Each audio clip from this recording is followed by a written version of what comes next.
What are the best decks for the upcoming meta with the new packs being released, as well as what we have recently received in terms of ban lists? Let's talk about that. And hello guys, and welcome back to another cold episode. On today's episode, we're going to be making a tier list for Master Duel with the upcoming packs that we know of. We know we're getting Dark Worlds at the very least. We're getting, probably Ninjas here sometime soon, as well as things like Labyrinth and the like.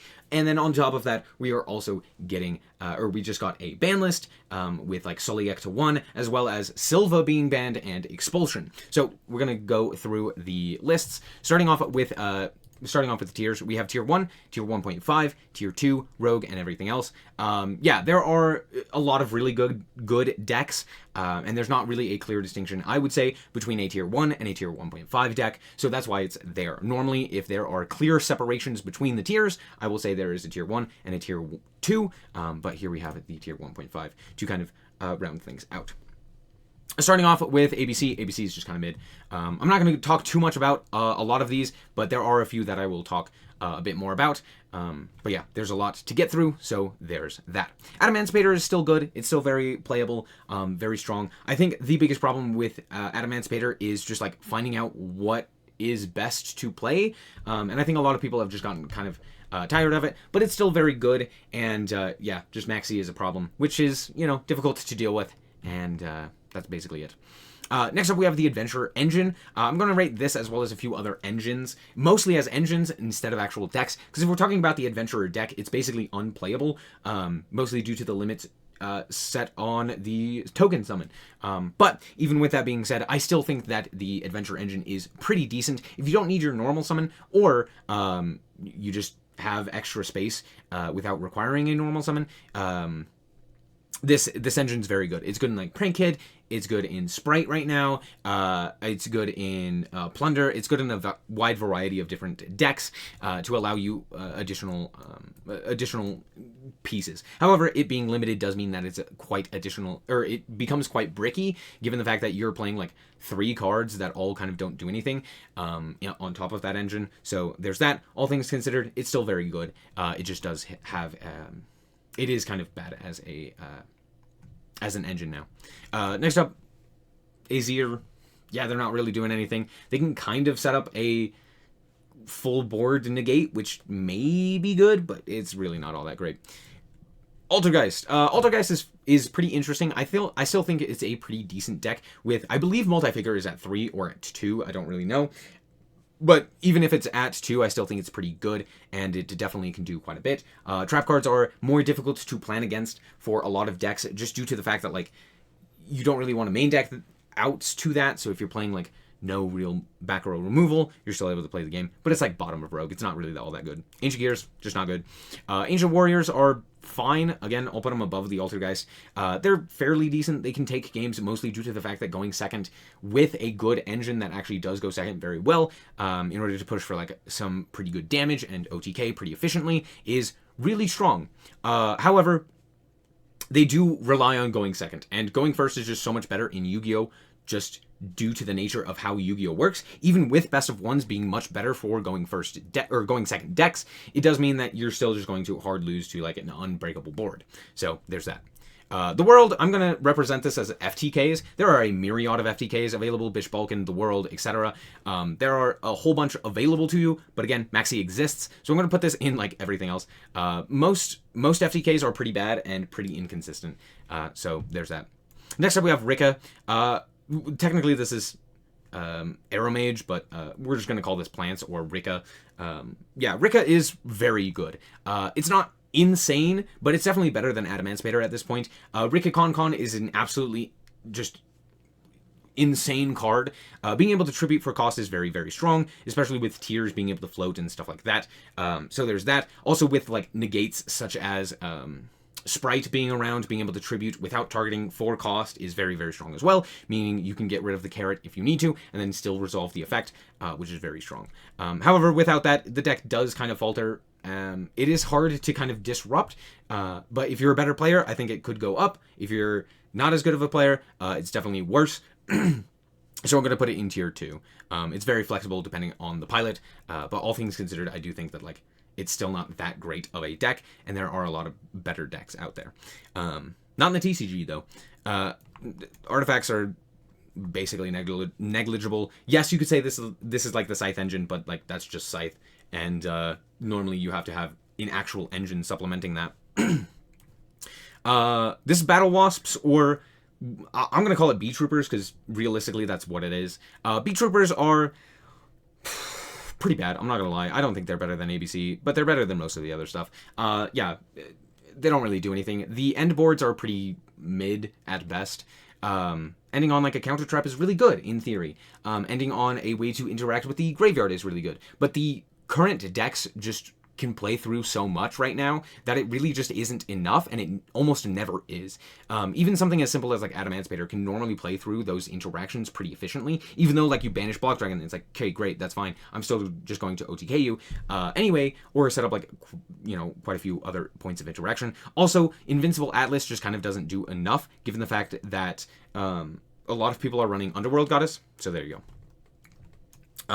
Black Rose just really doesn't do anything. Black Wings. Black Wings are fine. Again, very inconsistent, which is why I can't really put them in tier 2. I really don't think that they're all that good. They die to like one interaction sometimes, and even their end boards are pretty mid, to say the least. Being able to end on like a big unaffected guy is nice, but again, everyone's running Underworld Goddess and stuff like that.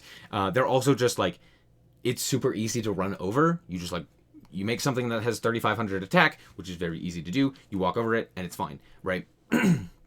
You also have access to, like, several of the burn cards, which is great, but it's only for monster effects, which means your opponent can activate as many spells and traps as they want, which does become more problematic, and you know, stuff like that. So, it's fine, but not all that great. Blue Eyes is bad. Branded. Branded is the first deck that's going to go into tier 1. Branded is very strong. It has the ability to play through quite a bit now, thanks to Cartesia as well as the Bistles, giving them additional access to points of interaction, such as like Regained Beast being on their side of the field. It's also now not just Mirror Jade Pass. You can end on like negates. You can end on additional disruption with like Branded in red. You can end on you know, you can have like several Bestials in hand. You can end on Beast as well to like pop cards. So there's a lot of stuff that you can do to that really spices things up and means that it doesn't just immediately die to Ash as well. So yeah, definitely the first deck in tier 1 there. Bujin, just not playable. BA is also probably not playable. Next up we have Bestials. So more specifically, this is the Bestial engine, so like Magnemut, Darua Swarm, Lubellion, and stuff like that, with Regained and Beast. Yeah, these are very good. The biggest thing with the Bestials is that they're able to be as small of an engine as you want, or as large of an engine as you want. Which means you can play quite a bit of them. Play like, you know, triple Lubellion, triple Saronir, triple Baldrake, the one apiece of the Magnemut and Darua Swarm, as well as the Beast and Branded Regained, and then you have like half of your deck done, and you're off to the races. Or you can play like 3 cards. You can play Magnemut, Darua Swarm, and Saronir, or Baldrake, or something like that, right? So it's just entirely up to you as to whether or not, like how big of an engine you want, and they're all just very good. Being able to get a big body onto your side of the field, while also being able to replenish itself with like Magnemut, or deal with you know, additional cards from your opponent with like Baldrake or Darua Swarm, really does make it a very versatile engine. However, it's still not tier 1. There are some flaws with it, mostly due to the fact that the Magnemut and Darua Swarm are limited, so there's that. Chain Strike is another FTK. Crusadia's fine. It's very similar in nature to like Ancient Warriors, where it's just like an OTK deck. Either you go second and you OTK, or you go first and you make Avermax, and there's not really much more besides that. Crystal Beasts are pretty decent right now, mostly relying on them being like a stun strategy in order to just kind of slow down the duels, and then OTK out of like nowhere with just a random amount of damage. But they really do slow down the duel and then go from there. Cubics are Cubics. They're not really doing anything. Same with Cyber Darks. Cyber Dragons are a little bit better. They can actually OTK. Although, with that being said, I still don't think that they're better than ABC. Yeah, they're fine. They can kind of do stuff. Dangers, again, I'm going to say that this is an engine, because Dangers while they can be a deck, I think that more often they are used as supplementary engines. And with that being said, I still think that they are a phenomenal engine. Probably not as good as the Bistles, so I'm not going to put them in tier 1.5, but they're definitely very strong as an engine, and even as a deck, they're still very playable. Dark Magicians exist. Dark Worlds, with the new support, I'm going to put Dark Worlds clear up here in tier 2, probably behind Adamantipator. Without Silva being able to immediately, hand loop your opponent for 4, this deck still has quite a bit of plays. You basically get to have free infinite material onto your side of the field, which is pretty nice, which can do a myriad of things. You can go Yugioh to draw additional cards. You can play the dangers as well to make it, very hard to kind of deal with. You can end on the new Grapha fusion, which is very, very strong, as well as the fusion spell to go into another one, which is also very nice. You can still, force out additional profitable effects. You can go into Appaloosa. There's just a whole bunch of different things that you can do with this deck, even with the limitation of, or the banning of Silva. So the deck is still very good. I just do think that it did receive a hit, and it's mostly just one of those solitaire decks where it's doesn't matter what your opponent does, either you win the game or you lose the game, entirely dependent on what you end up drawing. So there's that. DDD is fine. It's fine. It doesn't really do anything, though. It's just fine. Despia, we've already talked about, because it's, it's basically Despia branded, so we're just going to put that down there. Hero. I think Hero's pretty good. I think it's better than Blackwings, mostly due to the fact that being able to end on, Plasma, Dark Law, DPE is crazy. Just having Dark Law access as well is very, very strong. Being able to rip a card out of your opponent's hand, being able to banish everything is very strong. So there are just very good effects from that, and it's pretty consistent. It's very difficult to hand trap it and interrupt it. And since not as many people are playing board wipes, it does make more sense to Hero does tend to do a bit better.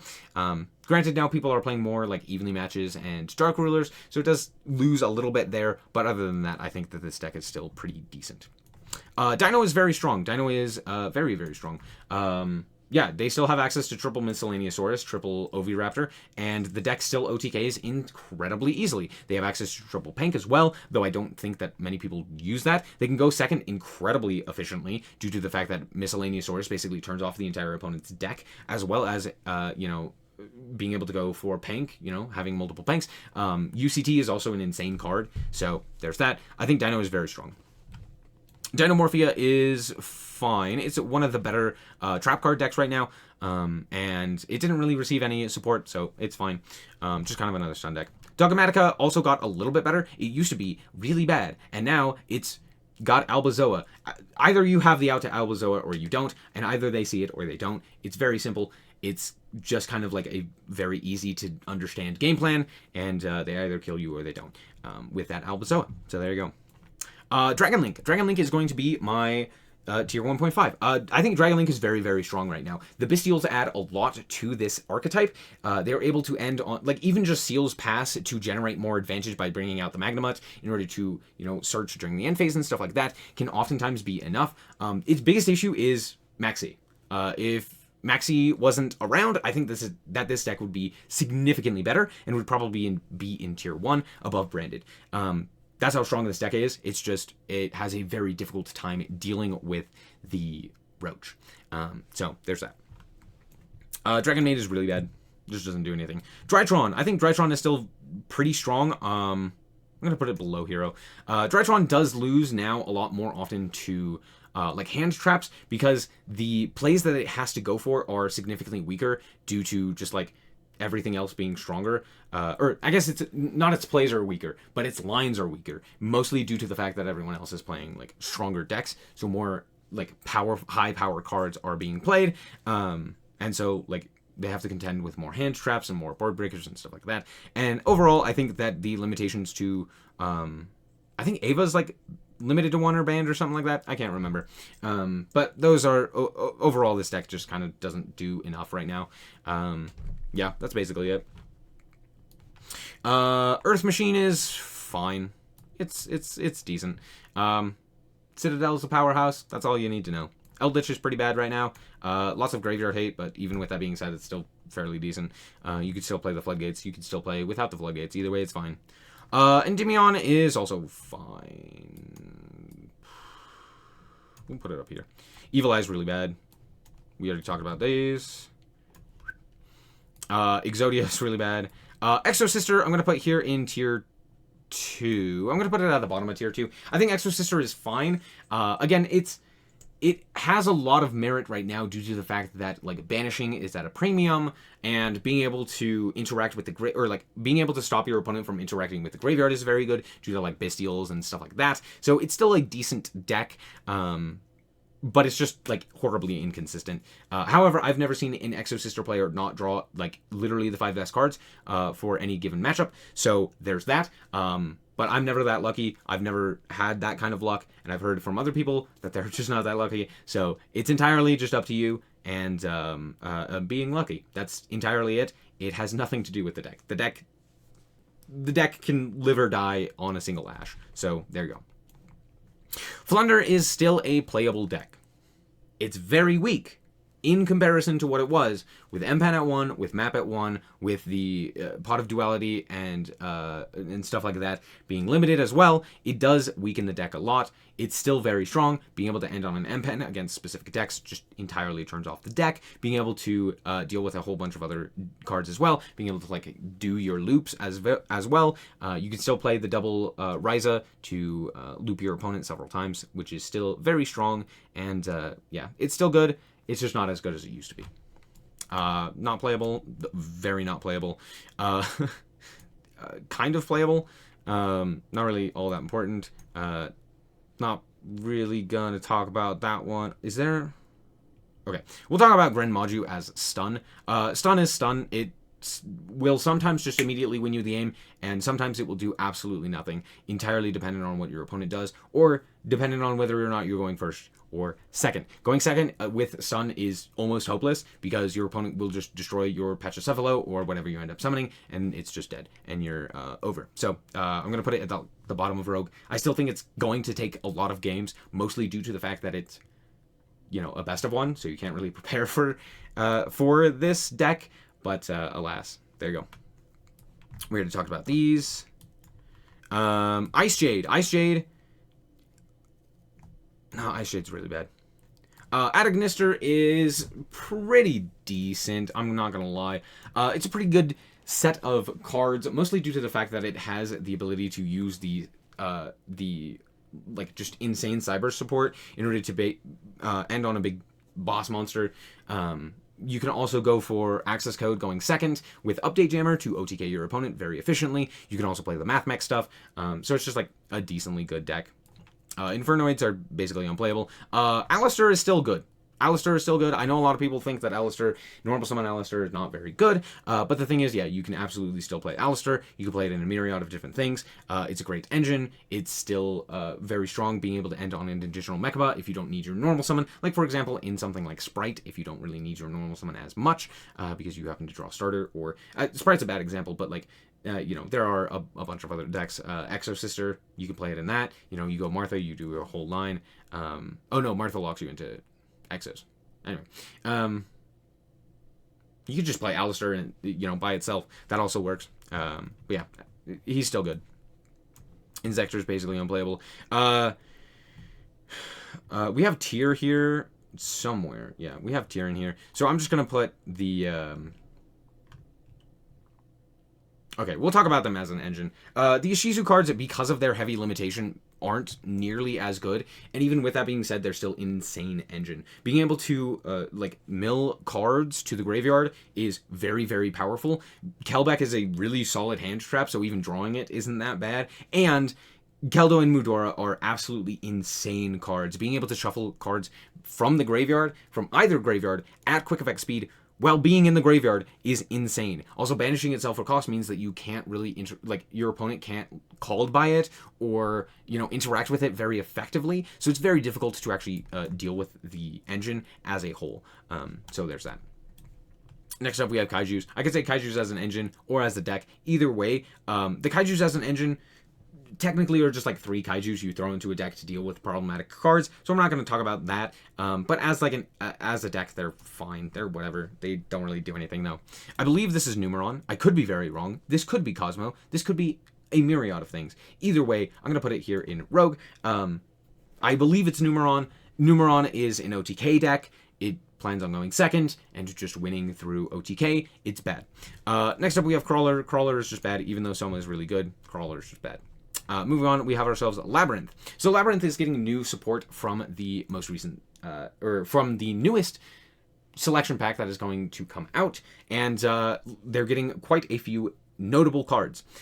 I'm going to put them clear up here in tier 1.5, because the 2 cards that they're getting, Lovely Lady, no, it's not Lovely Lady, something like that.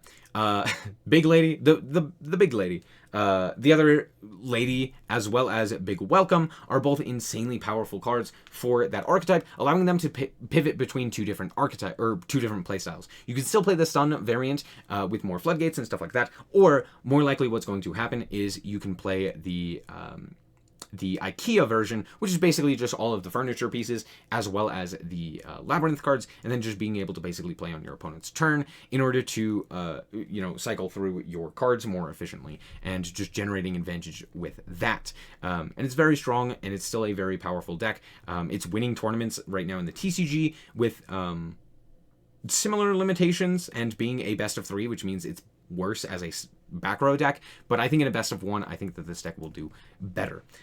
Next up, we have Live Twin, or, well, this is probably just like Live Twin Sprite. But if we're talking about Sprite, I'll talk about Sprite as Sprite. So this will just be Live Twin. Live Twin's fine. It doesn't really do anything, though. So there's that. Next up, we have Zombies. Zombies are pretty good. They're not crazy, though, but they're pretty good. They can just sometimes immediately win a game because of Zombie World, or they do absolutely nothing because of Zombie World. It entirely depends on the deck that you're playing against. A lot of decks right now don't really care about their, like, them being zombies as much, so that matters significantly less. Lunalights are fine. They kind of have 2 play styles with either the OTK with, like, fusions, which is pretty bad, or they have, like, the OTK, or the like, set up, like, an infinite negate with like Kali Yuga and stuff like that, which is very difficult to deal with, but it's not like insane. Next up, we have Madolche. Madolche is actually pretty good. I'm gonna put them in tier 2. They're decent. They can play the game. They can still play the Ishizu cards pretty effectively. They did get a whole bunch of things limited, though, due to the Ishizu cards being limited, as well as the Herald of Orange-Light. But even with that being said, I still think that their archetype does stuff more so than a lot of the other decks. Magic Spectre's basically unplayable. Marincess we'll put in tier 2 as well, probably above most of this other stuff. Marincess is good. It's not insane, but it's good. It's definitely not above Agonister, though.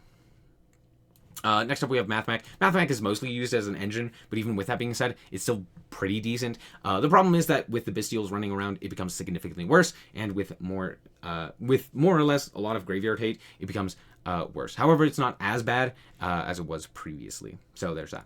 Next up, we have Mayakashi. Melfi is also pretty mid. Again, Melfi with Sprite, good. We're talking more specifically just Melfi. We'll talk about Sprite in a second. Then we have Monarchs. Monarchs are unplayable. Mutants are basically unplayable. Okay, cool. Let's talk about the Naturia. Naturia is actually very, very strong right now. It's still very good, and with the runic cards, it makes it a very powerful deck. Yeah, Mole Cricket is insane. Being able to end on Beast, Naturia Beast is crazy. You can also go for Barkion, depending on what your opponent is playing. They're just a very difficult, like, resource loop to deal with. However, I don't think that they're that insane, but the runic cards really do help, and with the limitation to a lot of the runic cards, it does make it a little bit weaker, so there's that. Umi Control is barely a deck, but it does have the ability to just immediately wipe your opponent's field on resolution of the summon of this guy, so there's that. And yeah, sometimes you just hard win because your opponent can't deal with this guy, so that's basically it. This is the Numeron. This one's Numeron. I have no idea. I have no idea what this was. I think it's Cosmo. I'm pretty sure it's Cosmo. Either way, if it is Cosmo, it goes down here. FTK stuff. Ogdotic is so bad. Orchist is pretty decent. It's not crazy, but it's decent. It does stuff. Pendulum Magician is probably the best of the Pendulum decks, and even with that being said, it's probably just fine.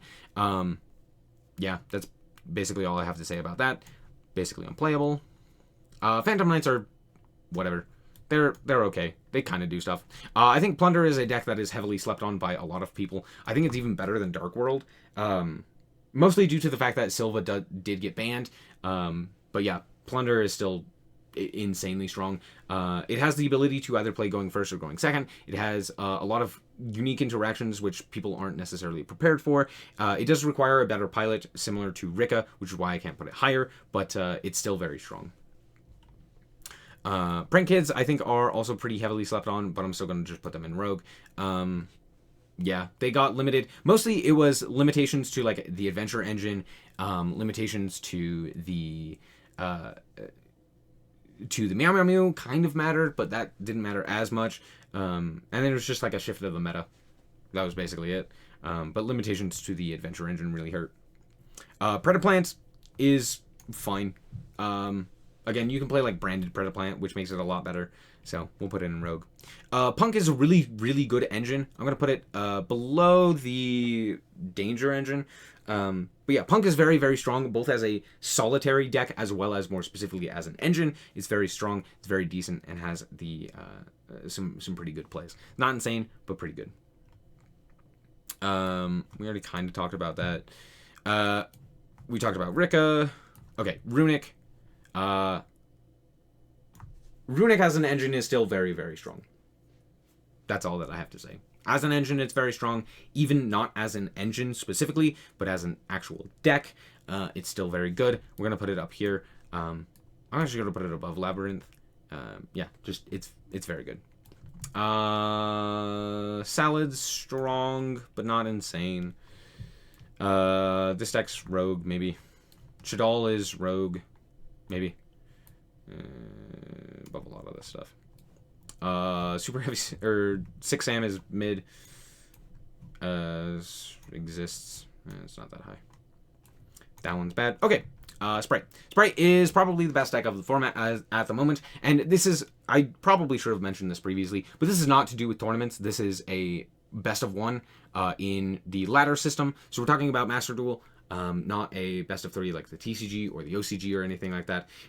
So yeah, more specifically, best of 1.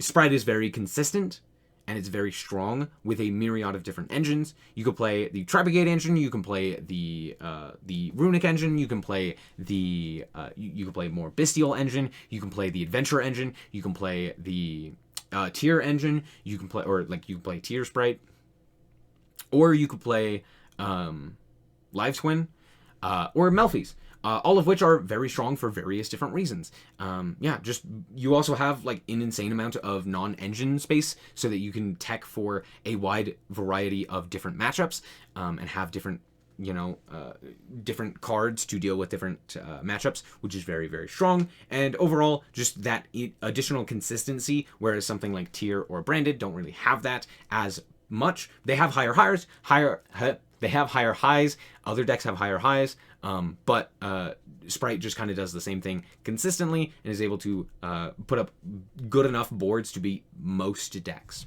So yeah, there you go. We've talked about that one. Oh, no, this is Spriggan. Okay, yeah, Spriggan is pretty decent. We'll put it at the top of Rogue. It's pretty good. Spiral is also pretty good. I'm actually going to put that at the top of Rogue. I don't think it's quite tier 2, but it's pretty good. It's just a bit too inconsistent as well. Next up we have Stardust. It exists. Striker. Striker is actually pretty bad. I think a lot of people overhype this deck or just continue to play it. It's honestly not all that great. Yeah, it can OTK. It does get the opportunity to play second, which is very nice, but all things considered, it's really not all that powerful. There are a lot of decks that can just very easily deal with basically every point of interaction. If you put up an untargetable monster, your opponent just kind of can't do anything, which is really difficult. So yeah, they're fine. Yeah, that's basically it. Engage back down to 0, please. Guru Control, I mean, it's still Guru Control. It can still do stuff. Yeah, we'll put it in... No, we'll put it in everything else. Super Heavy Samurai doesn't have the new support. We have Sword Soul. Sword Soul is one of the better decks. It's still very strong, still able to take a lot of games. Protoss Called Dark is absolutely insane right now. It hits basically every single one of the top decks, so that's very nice. Chi Xiao is or not Chichout. Changing is an absolute monster of a card right now, especially against like Sprite. So yeah, just Sword Soul stuff. Next up we have Tier. Tier is obviously Tier 1. Yeah, it's still very good, even with SnowiKs limited to 1. You can play the branded stuff in supplementary, or as a supplementary engine as well. You can play the Ishizu stuff still, which is also very strong. You could play quite a few other engines, or play it in a few other engines, as like Millers as well. Yeah, it's just overall a very, very solid deck, and a very, very solid strategy. I don't think I really need to explain that one. Even with the SnowiKs limited, it's still very good. Tenyi is, it's fine. Nothing else to say. Same with the Therions. Therions are mostly an engine. However, well, I guess as an engine, they're a little bit better. I'm going to put them next to the Adventure engine. They're actually not as... We're going to put them at the bottom of Tier 2. As an engine, they're better. As a deck, they're fine. They're pretty bad. Thunder Dragon is interesting, because you can also play Thunder Dragon as like a Dragon Link specific engine, but Thunder Dragon as a deck is pretty... mid. Yes, Colossus is good, but it's not that good. A lot of decks can play through that, but it is just an FTK against some decks, like Striker, for example. Like, yeah, not being able to add cards to your hand does hurt. So there's that. Next up, we have the Time Thieves. They're pretty mid. All of these are pretty mid. We already talked about those. Trap Trick. I don't think we're getting the new Trap Trick support. I'm not entirely certain. Trap Trick is very interesting. If we aren't getting the support, I'm going to put them at like the bottom of Rogue. If we are getting the support, I'm going to put them in like Tier 2. Probably above Exo. I'm going to assume that we're getting the new support. Do not quote me on that. That I could be very, very wrong. Actually, no, because we're getting, like, the generator stuff. I don't think we are getting the new support, so I'm going to put them at the bottom of Rogue. The new support is very helpful, giving them a trap card that can also special summon itself on the turn that it is activated, meaning that you get a Trigger Sarah for its effect to summon, which then also triggers the second effect to set a card, which is very, very nice. You're also getting, like, access to additional Xyz and Link monsters and stuff like that, which makes it more powerful. Tri Brigade. Tri Brigade is still very good. It is much more of like a supplementary engine now. It's not better than Mathmech. It's better than Marincess, but not better than Mathmech. Yeah, Tri Brigade is more of like a supplementary engine to like Sprite right now. But you can still play it in a myriad of different strategies as well. You can still play Bird Up, which is Leerless Tri Brigade. You can still play Zodiac Tri Brigade. You can still play like Raw Tri Brigade. So there are a lot of different strategies, all of which are pretty decent. But mostly as like a supplementary engine to Sprite, it's still very strong. Trickstar exists. True Draco exists. Unchained exists. Virtual World is still actually very good. I do think that a lot of people sleep on it, mostly due to the fact that it's not as strong as it used to be, because yeah, you're not making VFD. So that's basically it. Don't really have anything else to say. Witchcrafter is so bad. Zodiac is actually still very strong. I'm gonna put them at the top of Rogue. As an engine, or like as a deck itself, it's not as strong because you basically just play like a myriad of hand traps and like going second cards. And then a few normal summons to go for like Dryden and stuff like that. But like Zeus control just isn't as good anymore. But even with that being said, it's still very good and can absolutely get to the highest ranks. But like as a supplementary engine to several other strategies, it's still good. Again, it just kind of take up your normal summon, but even without that, it's still fine. And yeah, that's basically it. Yeah, there is a clear distinction between like... There's not really a clear distinction. It's just like there are clearly three best decks, and then like a slight tier below, and then another slight tier below. So yeah, that's basically it. I wouldn't say that there is like a clear runaway from any of these, but it's like, you know, these are definitely not tier 1, nor are they tier 2. They're kind of somewhere in the middle, and like these are very clearly, you know, a cut above. Yeah. Sprite is very good, Tier is very good, Branded is very good, all of these other ones are very strong as well. So yeah, all in all, I think that this is somewhat of what the meta would look like with the new cards and the new ban list. So that's it. Thank you guys so much for watching. I hope that you guys did indeed enjoy it. If you did, I like us very much, so appreciate it. And if you want to check out more content like this, as well as more Yu-Gi-Oh, then just be sure to subscribe. Anyway, thank you guys so much for watching, and remember to always stay frosty. Bye-bye. Shout out to the Frost Guard, my members. Thank you guys so much for this.